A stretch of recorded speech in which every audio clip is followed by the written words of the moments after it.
Readers of BRM and viewers of the short video on World of Railways will remember my review of Heljan's latest 022 and 024 locomotives, Gresley Tango 280s. What I've done subsequently is take them just a stage further. That's not because of any dissatisfaction with the models at source. They are superb. It's just that my personal recollections of these is that they were very, very rarely clean. So all I've done is just tidy up a few details and handed them over to my good friend Jeff Haynes, who did his usual superb weathering job. And now they're part of Little Bidham's locomotive stud.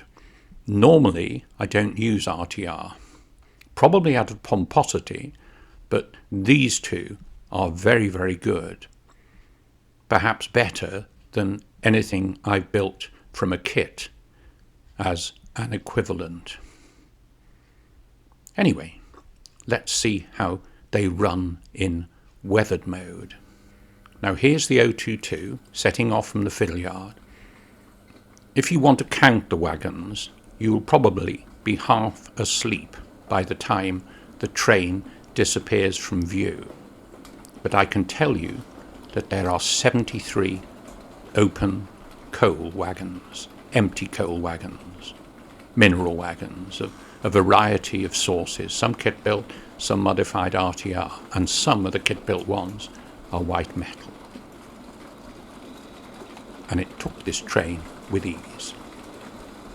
You might well have seen a little video showing Heljan's latest project, the LNER U1 Garrett.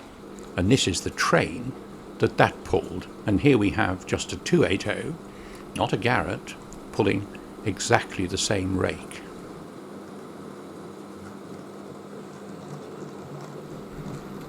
These Heljan 280s are very, very powerful indeed. And this is exactly the sort of work for which Gresley designed them. Yes, count the wagons if you like. There might be more than 73, but I don't own any more. It started the train with ease, it rolled the train with ease, and, well, as you can see, it handled it with consummate ease.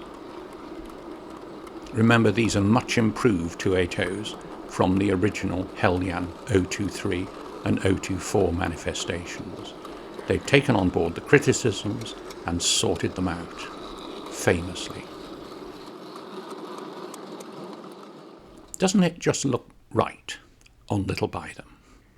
Now, it's all well and good having a locomotive that can pull half a house brick, but that wasn't always their job. And one very important feature of a really smooth running RTR locomotive is its ability to haul a train, start that train smoothly, stop that train smoothly, and shunt that train smoothly, forwards and reverse. Now you can see in the background the 022 hauling its heavy tray, and in the foreground we have the 024, and it's on a pickup goods. Now my apologies for it not carrying exactly the right head code for a pickup goods, but it's an unfitted freight anyway. And it sets back into the north lay-by siding. Now it's running through Norman Solomon made scale points, fine scale points, if anything can be described that way in 00. The back-to-backs are perfect, the running is impeccable. They're dead easy locomotives to shunt with. Remember, this is no fancy control. Well, it's helmsman control, but not DCC. The locomotive moves away exceptionally smoothly. No bouncing, no banging, nothing. I've said on many occasions I sweat blood, if one can sweat blood. I use up all my dictionary of profanity to get locomotives I build to run like this. And here we are, not quite straight from the box, but with no mechanical attention at all, and it's running as sweetly as anything I've ever built in my life. Isn't it annoying?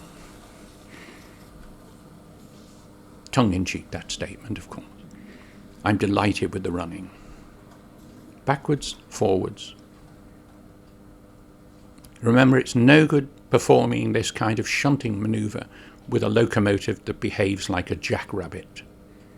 It just destroys any illusion of realism.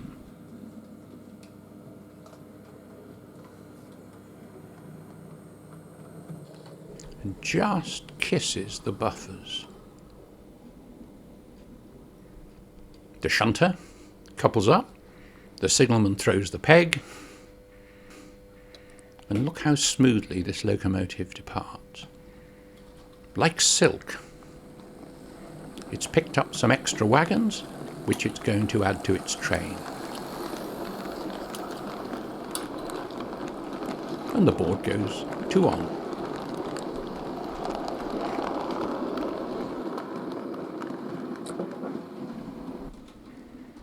This was an everyday occurrence at Little Bideham, the pick-up goods picking up and setting down. A variety of different merchandise.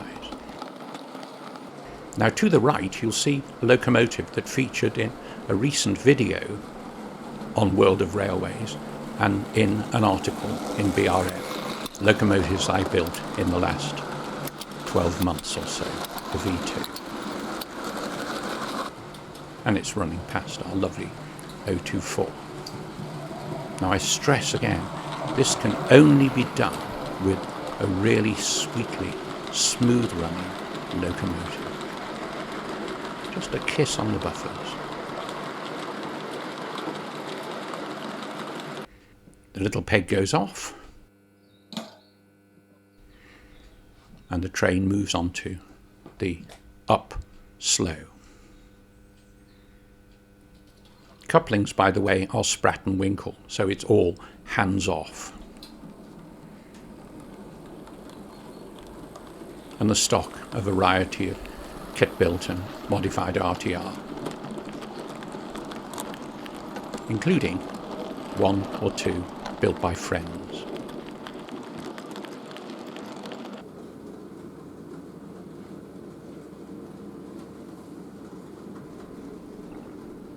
The road ahead isn't quite clear.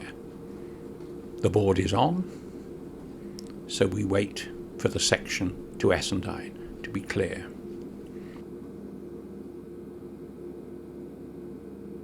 That poor little shunter's been standing there for nearly a decade. Anyway, as you can see, the board is off and the train departs. Next stop, Essendine, where it will do more or less the same manoeuvres. Exceptional models, exceptional running.